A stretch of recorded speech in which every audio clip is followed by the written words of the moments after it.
I'd like to welcome all you to the Hastings American Legion Lawrence J. Bauer Post 45 Memorial Day celebration.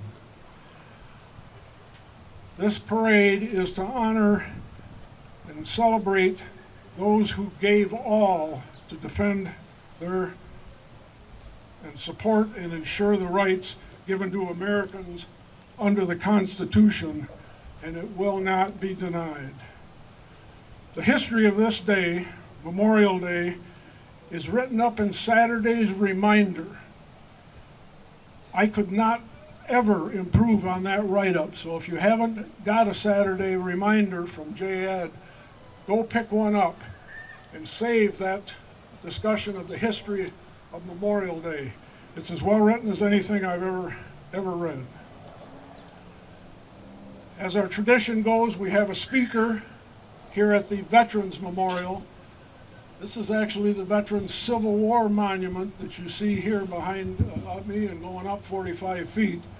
The rest of this is the City Council approval to have a place for the veterans alone. Bob May and Frank Campbell got it started. Dave Tosova, our mayor over here, saw that it got finished. In fact, he had family building these pylons, so thank you very much. Our speaker today for our Memorial Day is Steve Carr. He's an Air Force veteran. Steve was actually the commander of Post 45 for 3 years. He's now a District 4 commander. That means he has 37 posts that he has to give advice to and watch out. So Steve, the microphone is yours.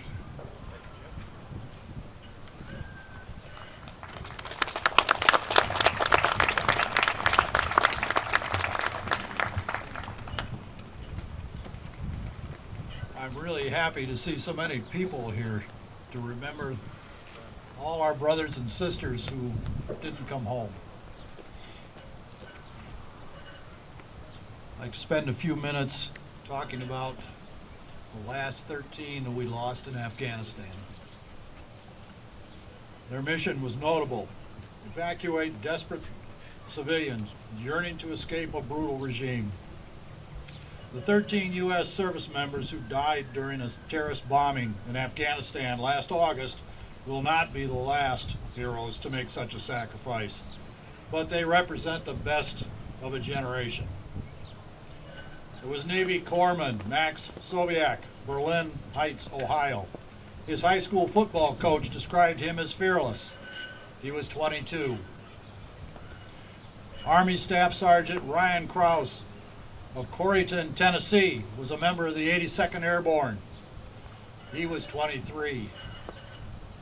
Marine Staff Sergeant Darren Hoover, Salt Lake City, was serving his third tour of duty in Afghanistan.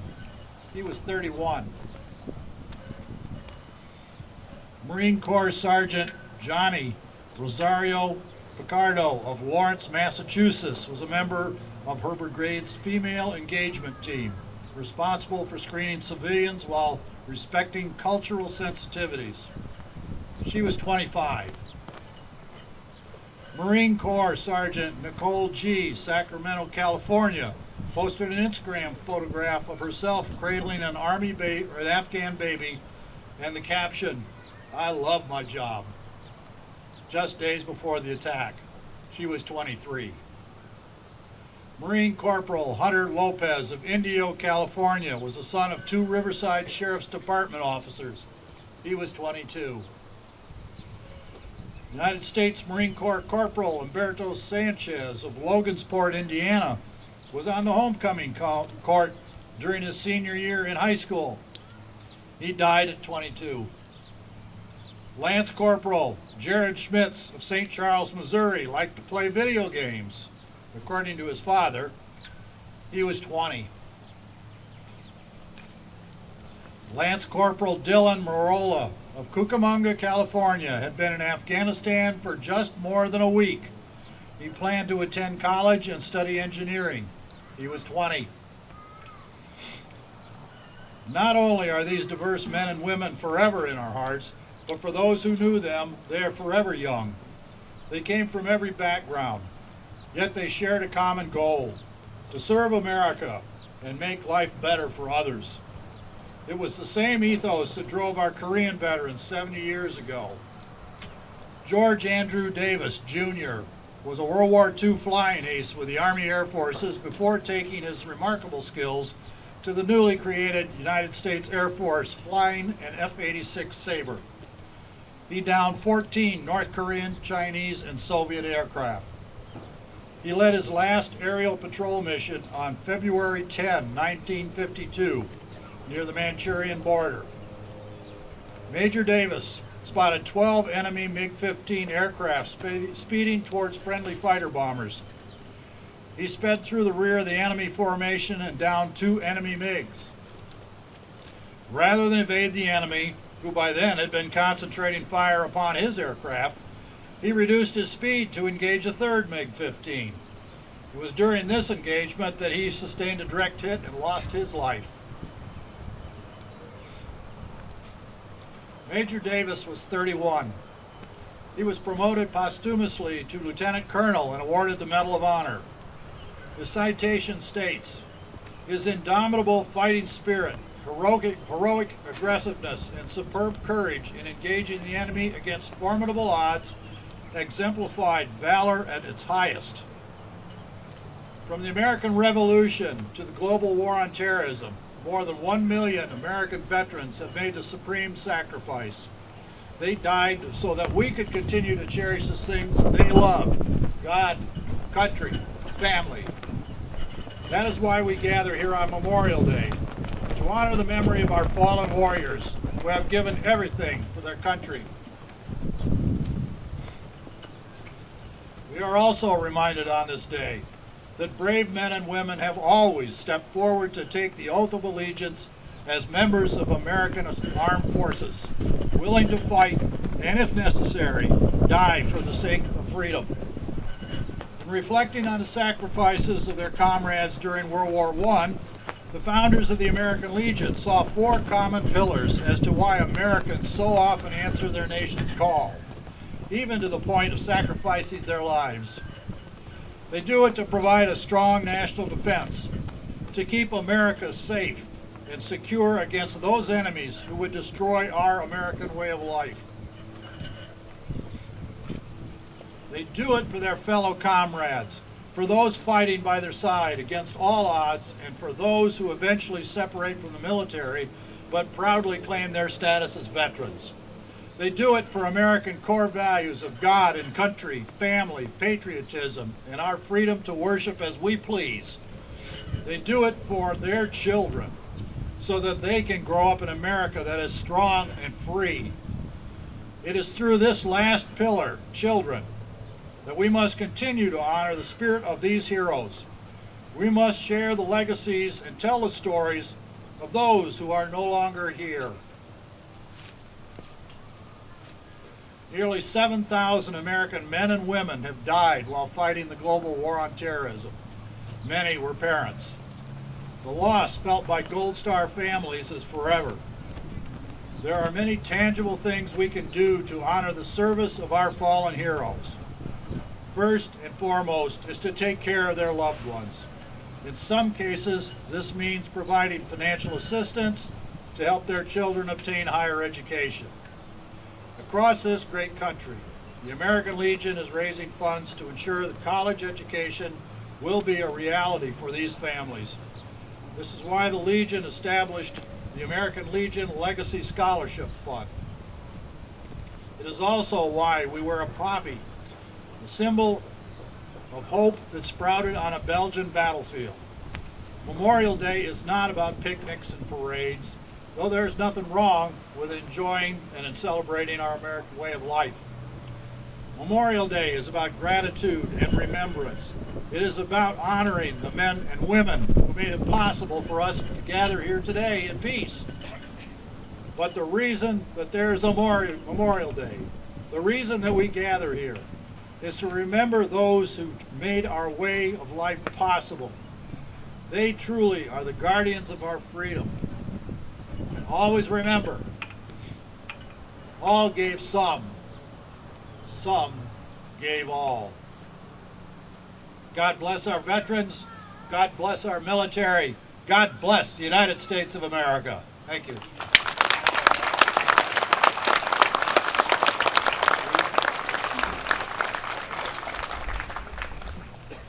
Thank you, Steve. These flags at this memorial you can see are at half staff. They will remain that way until 3 o'clock this afternoon, and then they will be raised again. And again, they are honoring men and women, as Steve just talked about here. If I could have the scouts bring forth the POWMIA wreath and one red wreath, please.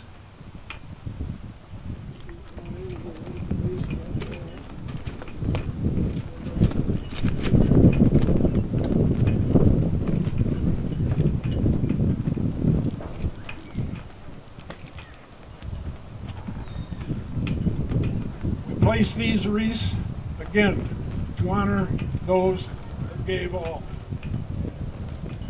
Honor guard.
Thank you, Keegan Lindsay and Riley Schultz from the Hastings Area School Band for Echo Taps. We are now going to proceed to the bridge, where we will have a Navy veteran place a wreath in the Thornapple River to honor all those that serve on and under the seas and oceans of our world. We will then have another salute to them. We'll then turn the corner, go left out to Riverside Cemetery, where the Avenue of Flags and the GAR monument awaits us. Again, thank you.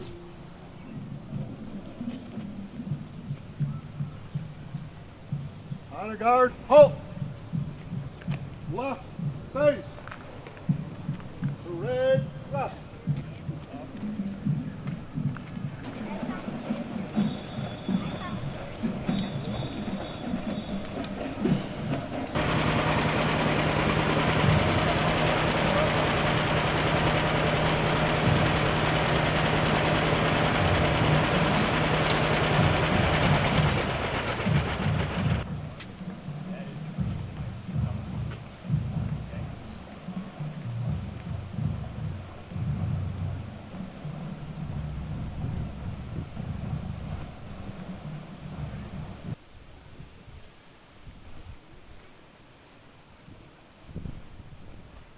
Place this red wreath in the river to honor all those who served on and under the waterways of the world.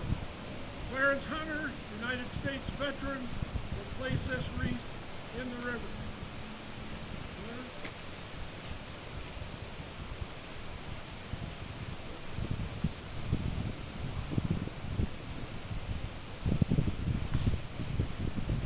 Guard, pitch, hut!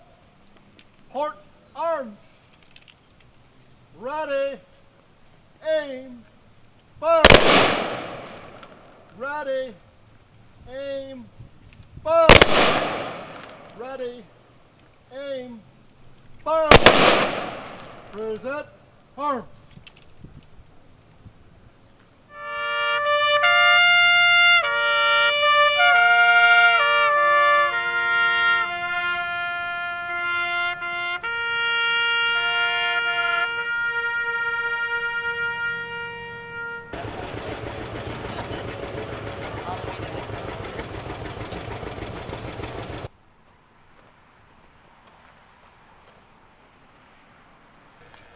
gather here in front of the GAR monument.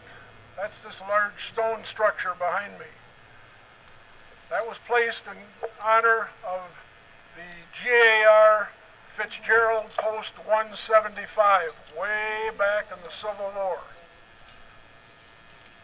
That was the start, really, of some of the American Legion things that you see us doing now. The avenue of flags that you came down as we turned into the cemetery and came down this avenue of flags, those are 43 flags that have been on caskets where families have buried their veteran, and those large flags, they're called casket flags or grave flags, have been given to those families, and they've donated them back to Post 45 for use in our avenue of flags on Memorial Day, and we thank those families.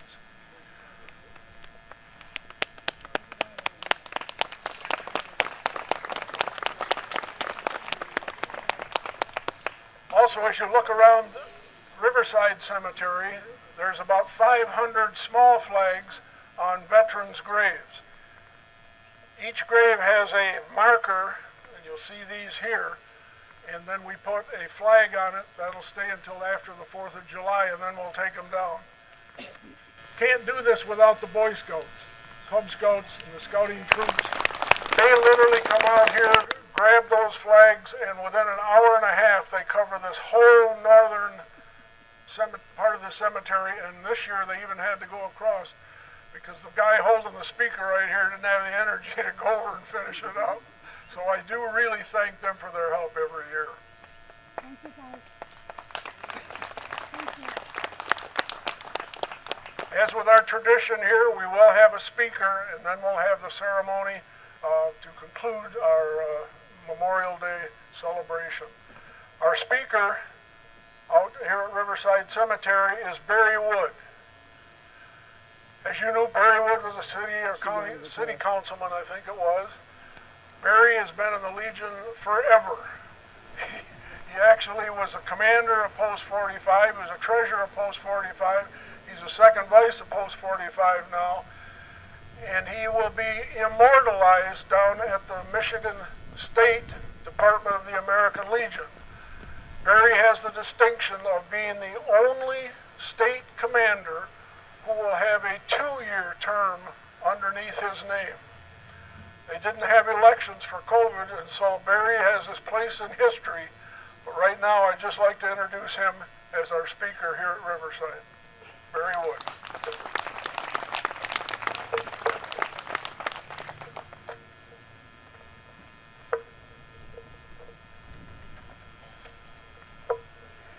Today is Memorial Day. This is the day that we pay homage to all those who served in the military and did not come home. This is not Veterans Day. It's not a day for celebration. It's a day for solemn contemplation over the cost of our freedom. Memorial Day was born out of necessity. After the American Civil War, a battered United States was faced with the task of burying and honoring the 600,000 to 800,000 Union and Confederate soldiers who had died in the single bloodiest military conflict in American history. The first national commemoration of Memorial Day was held in Arlington National Cemetery on May 30th, 1868, where both Union and Confederate soldiers are buried. Every veteran takes this oath. The ones we honor here today made the ultimate sacrifice while carrying out this oath. Veterans, you will remember this, and I quote, "I do solemnly swear that I will support and defend the Constitution of the United States against all enemies, foreign and domestic, that I will bear true faith and allegiance to the same, and that I will obey the orders of the President of the United States and the orders of the officers appointed over me, according to regulations and the Uniform Code of Military Justice. So help me God." Unquote. We here today thank and honor those veterans that took this oath and cannot be here. Each veteran here and those across this nation understand what taking this oath means. It is a gift or a pledge of their lives to you and to all in the United States of America. That oath is a major part of who we are in the military. It forms the bedrock of what we stand for, and we are willing to fight for it. Some of you may know a soldier, airman, sailor, or Marine that did not come home. I am an airman. I do not choose the time or the place. Convenience is not in my vocabulary. I'm a soldier. I stand at the ready. When my orders come, I go. I'm a sailor. The job that I'm given to do, I'll do even if it costs me my life. I will do it. I am a Marine. Yes, take me home, but only when the job is done. Only when the job is done. I pray for each family that has lost a veteran, never having the chance to say goodbye. Let us never forget. Thank you for your participation today. God bless you, and God bless America.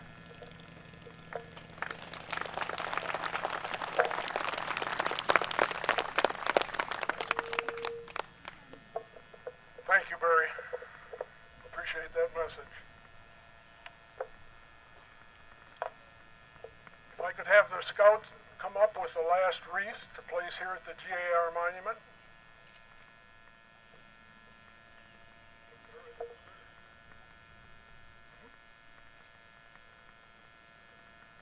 Honor guard. Mark, mark. Ready. Aim. Fire. Ready. Aim. Fire.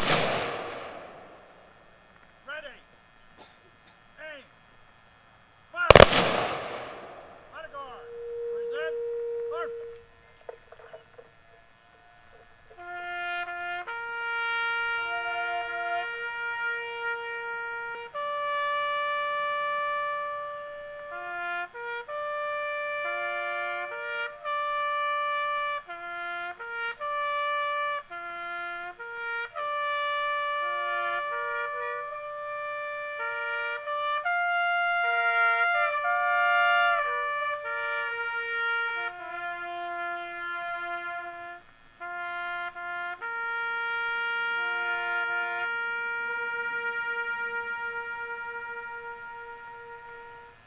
Honor guard.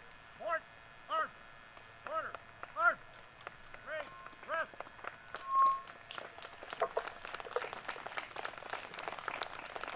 As many of you that have come to this every year know, that we have a tradition of the American Legion to honor the last buried before Memorial Day here at Riverside.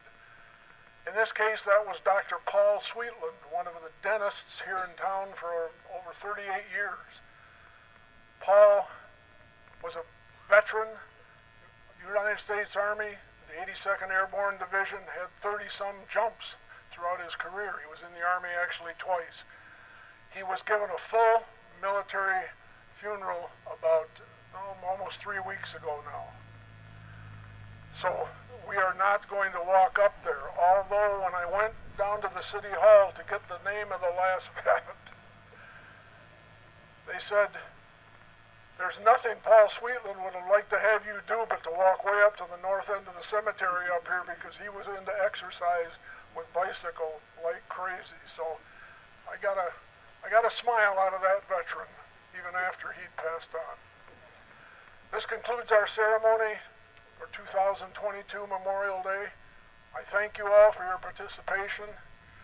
Please continue to give the support and your prayers to those that are continuing to serve in our defense of our nation throughout the world. Thank you.